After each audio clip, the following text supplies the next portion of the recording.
tentang masuknya Bani Israel ke Urshalim. Mereka masuk melalui Jericho. Jericho ini nggak dengar. Nah, Jericho ini kota tertua, ya kata mereka lah.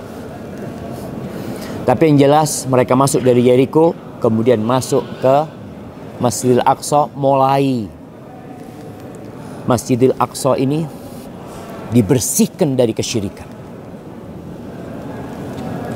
Di Bani Israel itu setiap nabi meninggal dunia diganti nabi. Setiap ada nabi yang mati diganti nabi.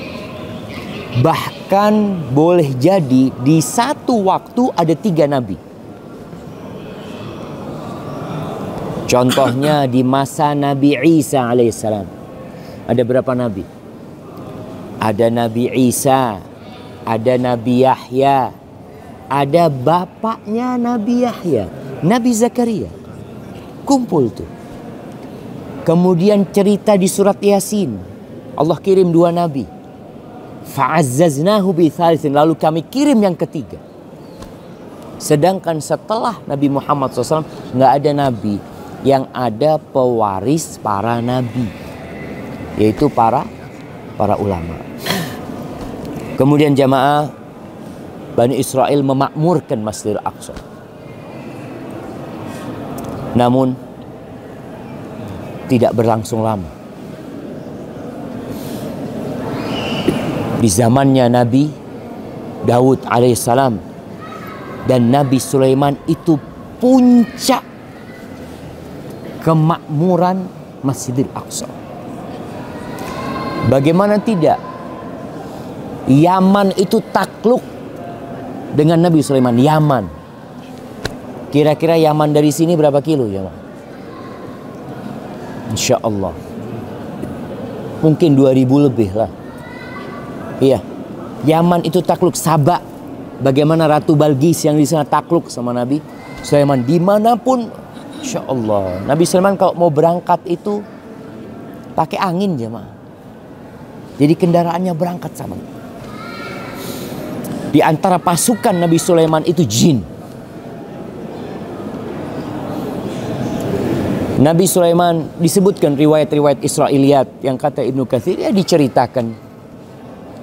Tidak perlu dipercayain dan tidak perlu didustakan. Bisa jadi itu benar.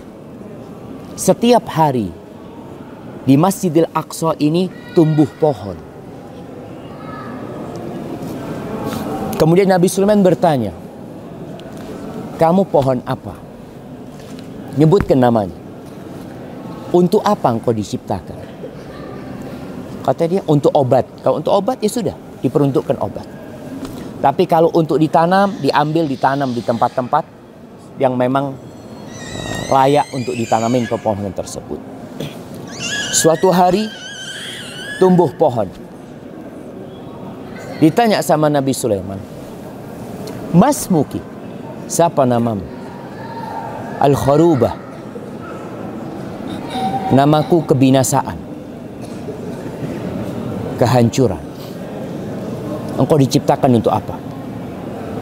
Untuk kehancuran masjid ini. Subhanallah. Akhirnya ada beberapa riwayat kalau Nabi Sulaiman menjadikan pohon itu sebagai tongkatnya. Nabi Sulaiman memohon kepada Allah, kalau aku mati, jangan sampai jin itu tahu.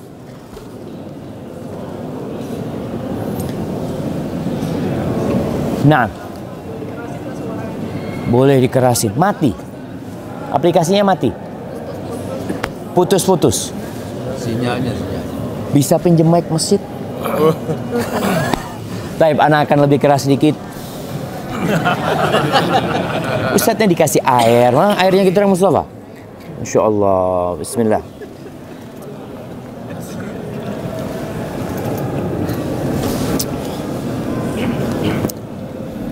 Akhirnya Nabi Sulaiman alaihi salam menjadikan pohon itu jadi tongkat. Ribuan, entah puluhan ribu, entah jutaan yang menjadi pasukan Nabi Sulaiman dari bangsa jin. Dan bangsa jin itu, kalau Nabi Sulaiman sedang beribadah di mihrabnya, biasanya mereka lewat. Mereka tidak pernah melihat Nabi Sulaiman. Karena kalau mereka berani ngelihat Nabi Sulaiman, terbakar. Maka mereka terus lewat. Nabi Sulaiman sudah meninggal dunia. Dalam kondisi beribadah beliau dengan tongkatnya, beliau meninggal dunia. Itu jin lewat gak berani ngelihat. Setahun ternyata. Setelah Nabi Sulaiman jatuh dari tongkatnya, kalau ini cerita diceritakan dalam Al-Quranul Karim. Apa kata Allah? Lau kanu ya'lamunal ghaib. Kalau mereka tahu dengan yang gaib. Jin ini tidak tahu dengan yang gaib. Kalau mereka tahu dengan yang gaib, mereka tidak akan tersiksa selama 1 tahun. Mereka terus bekerja karena takut sama Nabi Sulaiman. Ketika Nabi Sulaiman jatuh dari tongkatnya, mereka baru tahu kalau Nabi Sulaiman alaihissalam sudah meninggal dunia. Berapa lama Nabi Sulaiman meninggal dunia? Disebutkan dalam riwayat itu, jin ini mengambil aradah. Aradah itu apa jemaah? Rayap. Rayap itu diambil, yang makan tongkatnya Nabi Sulaiman diambil, kemudian ditaruh di kayu. Dilihat berapa lama kayu ini habis. Ternyata 1 tahun. Wah, mereka terima kasih kepada rayap ini. Disebutkan riwayat-riwayat Israiliyat, bukan riwayat Israel, ada mauquf kepada seorang sahabat, bahwasanya jin ketika itu ingin berterima kasih kepada rayap. Maka dia bertanya kepada rayap, kamu itu maunya apa? Mereka, kalau engkau mau makanan, kita kasih makanan. Mereka mengatakan rayap ini maunya air sama tanah. Makanya kalau kita lihat di tempat-tempat itu ada tanah. Rayap di tempat yang tidak ada tanah bisa ada tanah. Disebutkan dalam riwayat tersebut, itu kiriman dari jin. Benar apa enggak? Wallahu a'lam bissawab. Baik, setelah cerita Nabi Sulaiman, anak Nabi Sulaiman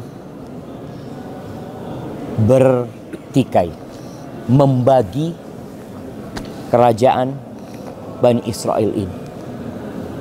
Mereka ribut, saling perang di antara mereka, sehingga mulai ada di antara mereka yang menyembah berhala. Bani Israel ini dari awal sudah ingin nyembah berhala.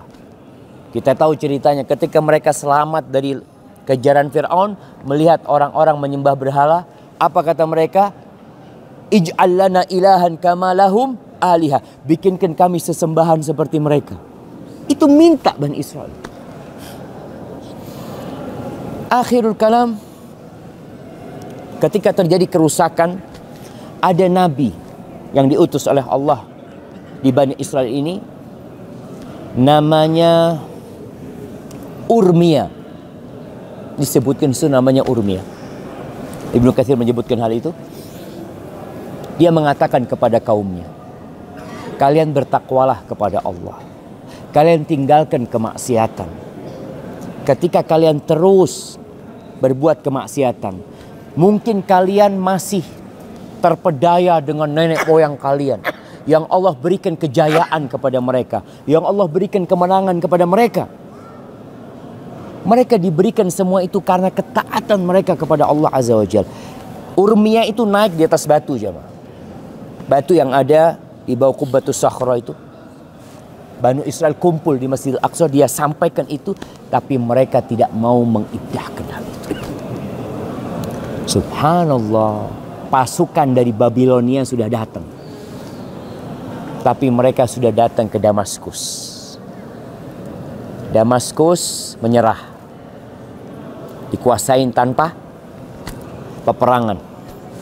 Sampai ke Palestina, rajanya melihat kaumnya seperti itu, nggak mungkin menghadapi musuh. Maka menyerah juga.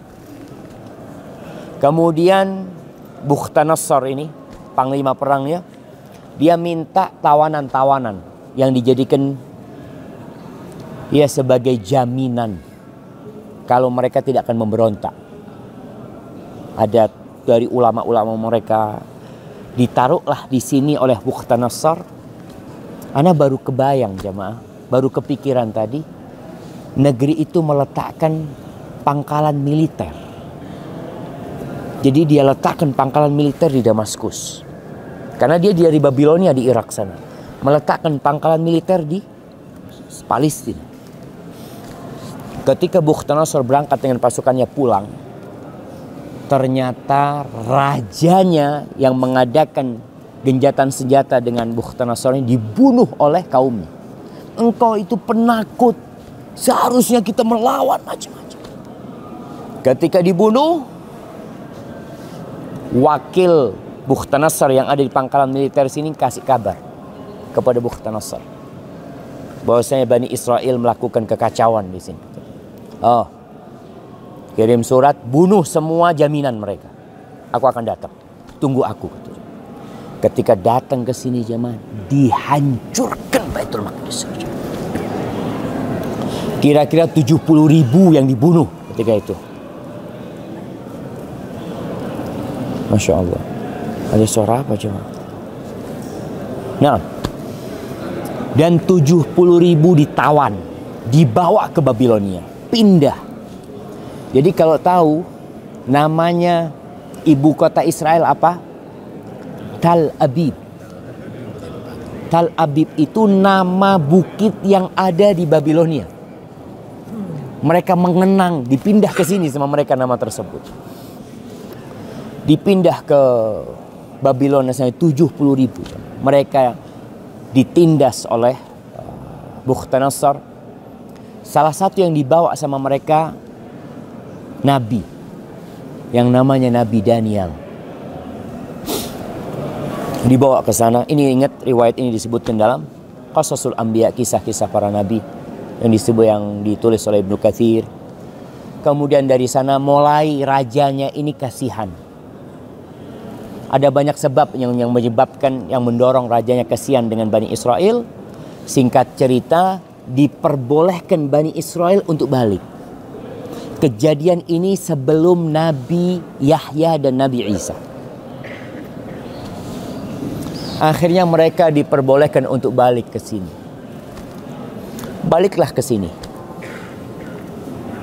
Ada yang lupa tadi jamaah. Ketika dihancurkan Yerusalem ini, Bukhtanasar melihat ada satu orang yang dipenjara. Dia lihat, kenapa engkau dipenjara? Apa pelaku kriminal? Kata dia, yang dipenjara itu adalah Urmia, nabinya yang dipenjara. Dia cerita, aku sudah mewanti-wanti mereka agar mereka taat kepada Allah Azza wa Jalla, tapi mereka tidak mendengarkan aku, kata dia.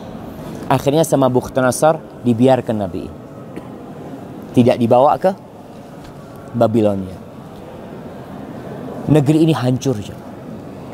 Urmia mengatakan kepada orang-orang sepuh, orang-orang tua, orang-orang lemah yang ada di Yerusalem untuk memakmurkan kembali, untuk tetap tinggal di sini. Ini bumi yang disucikan. Tapi kata mereka, kata dia, ada apa tinggal di tempat ini? Gak ada apa-apa di sini, kata dia. Akhirnya mereka pindah. Mereka meninggalkan Yerusalem. Setelah itu terjadi pembangunan. Ini ceritanya di dalam surat Al-Isra. Allah Azza wa Jalla berfirman di ayat keempat dan selanjutnya, wa qadayna ila bani Israila fil kitab la tufsidunna fil ardi marratain wa la ta'lunna 'uluwan kabira. Gak kedengaran masih?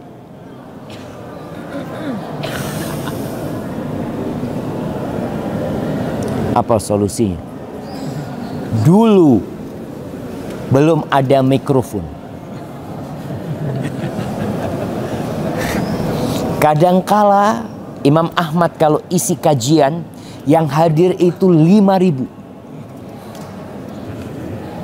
Bagaimana jamaah?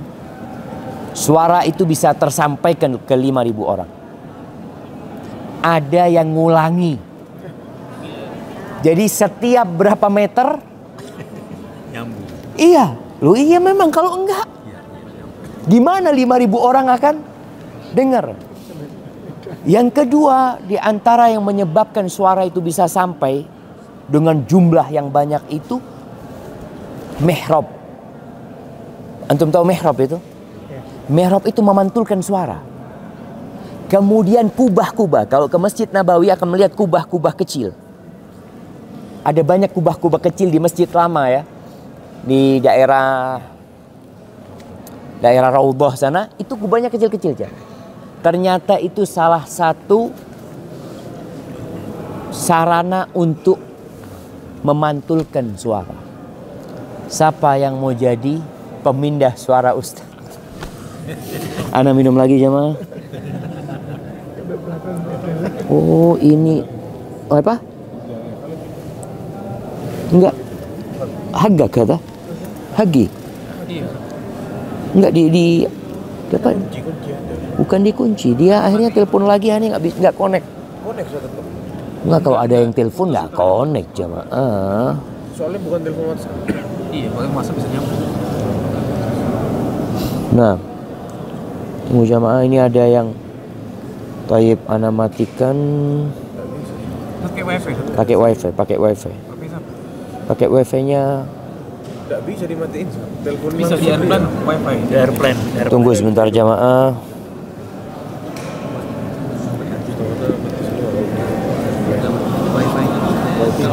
Juga bisanya ya, masih hidup? Assalamualaikum. Assalamualaikum. Dengar suaranya. Assalamualaikum. Suaranya? Enggak. Yang aplikasi? Dengar? Mati.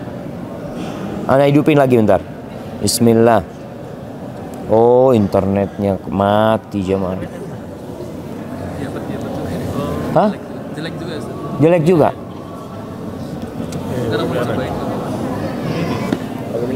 Bagus. Kemarin pakai tidak putus sama sekali. Sudah. Masih mati sebentar. Oke. Ini udah Ustaz sudah nyambung. Ustaz sudah punya ya. Enggak mati. Terus direkam aja.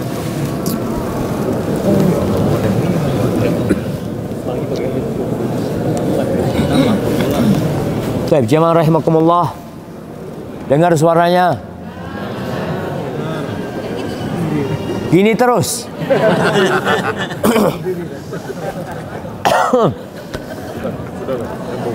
Baik. Coba aplikasinya dilihat. Nyambung? Allah Azza wa Jalla, kata Allah, kami telah menetapkan kepada Bani Israel bahwa kalian akan membuat kerusakan di bumi ini 2 kali. Dan benar-benar akan melakukan tindakan-tindakan yang merusak, biadab, Nabi dibunuh sama mereka. Itu dilakukan oleh Bani Israel. Yang pertama tadi kisah Bukhtanasar disebutkan, itu kerusakan yang pertama. Wala ta'lunna 'uluwan kabira fa idza jaa wa'du ulahuma ba'athna 'alaikum 'ibadan lana uli ba'sin syadid fajasu khilal ad-diyar wa kana wa'dan maf'ula. Kalau datang tuh janji Allah yang sudah Allah tetapkan, maka kata Allah, kami akan mengutus dari hamba-hamba kami, pasukan-pasukan Allah Azza wa Jalla. Bayangkan pasukan yang menghancurkan Bani Israel ini penyembah api. Sebenarnya mereka lebih utama, mereka lebih mulia. Tapi karena mereka tidak takut kepada Allah Azza wa Jalla, maka Allah kirimkan penyembah api itu menghancurkan Bani Israel. Dan itu sudah terjadi yang pertama. Yang kedua disebutkan setelah zamannya Nabi Isa alaihissalam. Di zamannya Ruman, atau Yunani, kemudian dihancurkan. Kalau lihat bapak-bapak, ibu-ibu di sebelah kanan sana, ada banyak sisa-sisa bangunan Yunani atau Romawi. Model-model sisa-sisa tiang-tiang seperti itu. Atau di sebelah kiri juga ada. Mereka telah membuat kerusakan 2 kali. Dan Allah kirim pasukan itu untuk menghancurkan mereka. Para nabi mengingatkan mereka bahwa kalian dimenangkan oleh Allah Azza wa Jal. Bukan karena jumlah kalian. Tapi karena ketaatan kalian kepada Allah Azza wa Jal. Ketika mereka tidak taat. Bayangkan Nabi Yahya. Kepalanya itu disembelih, dihadiahkan kepada seorang pelacur. Nabi. Rajanya pada waktu itu mau menikah dengan salah seorang dari keluarga yang tidak diperbolehkan menikah dengannya. Dengan sepupunya kalau nggak salah. Pada waktu itu tidak boleh menikah dengannya. Tapi dia maksa untuk menikahinya. Akhirnya perempuan itu mengatakan kepada raja, aku mau dengan syarat satu. Maharnya itu kepalanya Nabi Yahya. Bayangkan, itu kerjaan Bani Israel. Nabi Zakaria dibunuh sama mereka. Anaknya dibunuh, bapaknya dibunuh, alaihimussalam. Nabi Isa mau dibunuh sama mereka. Itu proses begitu cepatnya mereka membunuh para nabi. Akhirnya Nabi Isa diangkat oleh Allah Azza wa Jalla. Kemudian Bani Israel pada kehancuran yang kedua dikuasain oleh Nasrani. Ketika Nasrani berkuasa, nggak boleh ada Yahudi di Yerusalem. Nggak boleh. Mereka semua dikeluarkan. Dan yang berkuasa adalah Nasrani sampai datangnya Umar bin Khattab radhiyallahu ta'ala anhu. Kemudian membebaskan Bani Israel dari tangan-tangan mereka. Tapi ternyata dalam kekuasaan Islam, Al-Quds, Baitul Maqdis juga pernah hampir 100 tahun di dalam kekuasaan kaum salibis lagi. Ada apa coba? Apa yang terjadi? Bukankah umat Islam ini umat yang terbaik? Kuntum khaira ummatin ukhrijat linnas. Tapi kenapa Allah memberikan kekalahan? Subhanallah, tadi subuh imam kita mengingatkan kita ketika menceritakan, membacakan firman Allah yang berkaitan dengan perang Hunain. Perang yang terjadi di kota Mekah, dekat sama Mekah lah. Di Hunain sana. Ketika perang Badar, berapa jumlah umat Islam? 300 melawan 1000, menang. Pada tahun ketiga Hijriah terjadi perang Uhud. Berapa jumlah umat Islam? Naik jumlahnya 1000. Tapi 300 memisahkan diri. Orang-orang munafikin melawan 3000, menang. 700 melawan 3000, menang. Sampai pasukan orang-orang musyrikin itu lari terbirit-birit. Setelah Allah berikan kemenangan kepada mereka, ada 50 pemanah yang Allah letakkan di Jabal Ainain yang ada di Bukit Uhud. Ada bukit kecil diletakkan di sana, 50 orang. Di bawah pimpinan Abdullah bin Jubair. Nabi berpesan kepada pasukan kecil ini, sallallahu alaihi wasallam, menang atau kalah kalian tetap di sini. Sampai kalau ada burung-burung pemakan bangkai itu memakan kepala kita, kalian jangan turun. Ketika kita menang, kalian jangan bantuin kita. Karena menang. Dari 50 orang ini ada yang tergoda. Mereka mengatakan, ngapain kita di sini? Ngapain? Duduk-duduk aja. Karena udah menang. Sedangkan sahabat yang dibawa, mereka sibuk mengumpulkan harta rampasan perang. Dan mengusir orang-orang musyrikin. Sebagian mereka mengatakan, minum lagi nih jemaah. Bismillah.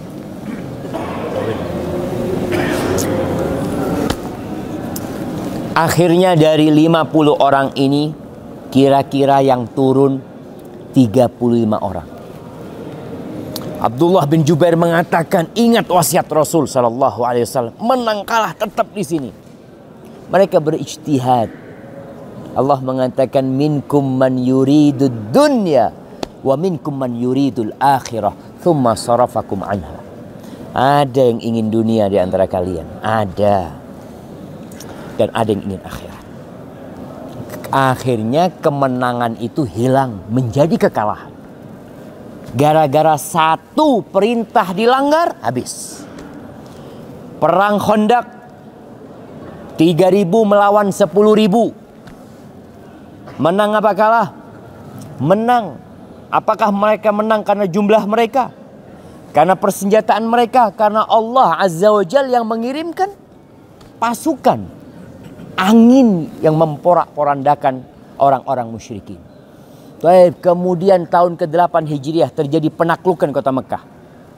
Itu Rasulullah SAW membawa 10.000 jemaah pasukan datang ke kota Mekah. Selesai menaklukkan kota Mekah, mereka berangkat menuju ke Hunain.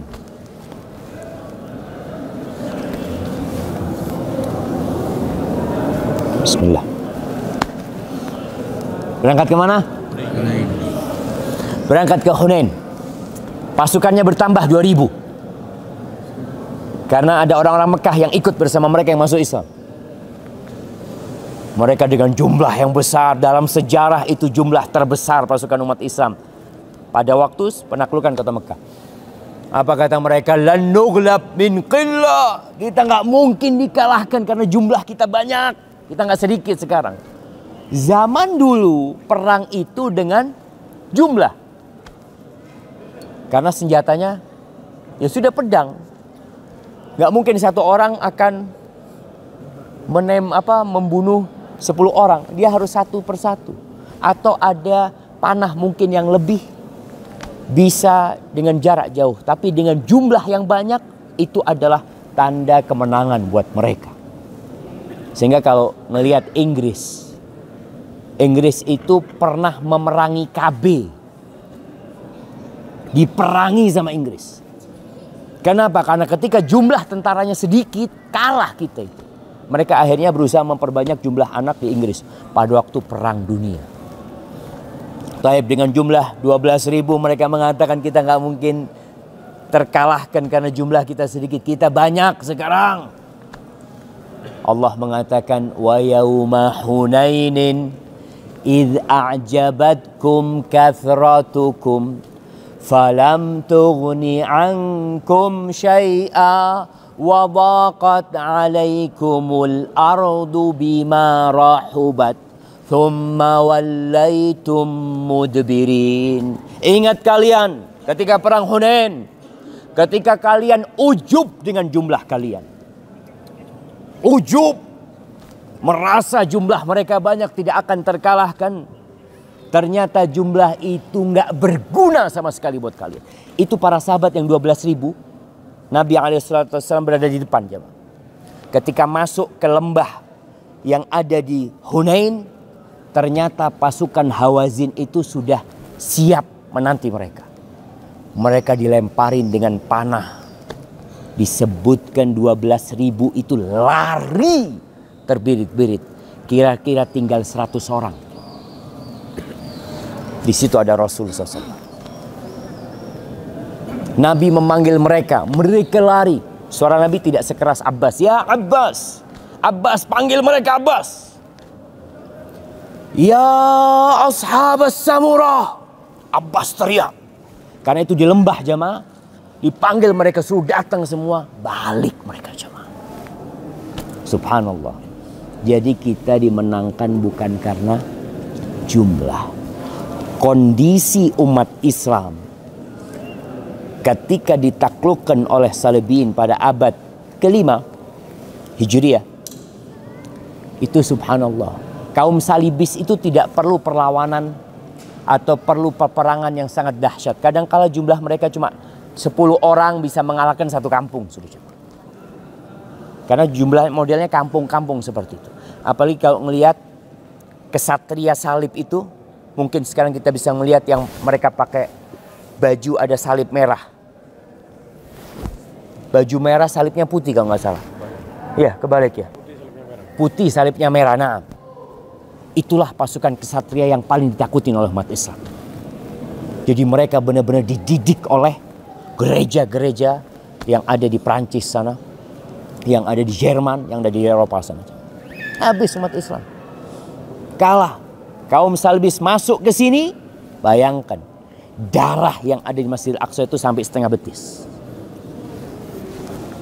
Umat Islam berlindung ke dalam masjid dengan harapan tidak dibantai. Kenapa darah itu bisa banyak? Karena mereka disembelih. Itu bayi-bayi ngelihat menara-menara yang ada, bayi-bayi itu dilempar dari atas ya, untuk menunjukkan dendam mereka kepada umat Islam. Hancur. Kenapa? Karena mereka tidak taat sama Allah. Yang namanya pejabat-pejabat negara, khilafahnya khilafah Abbasiyah. Di mana? Ada di Astagfirullahaladzim. Ada di Baghdad, khilafah Abbasiyah.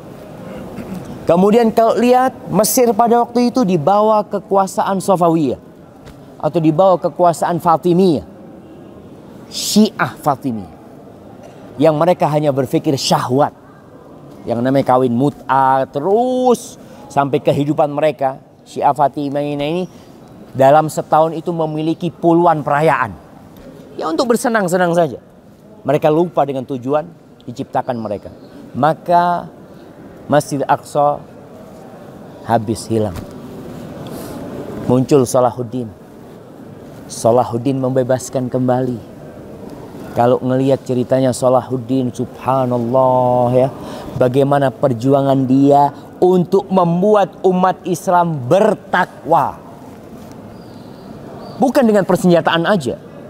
Kajian-kajian ya, ulama-ulama dimuliakan oleh Salahuddin Al-Ayyubi.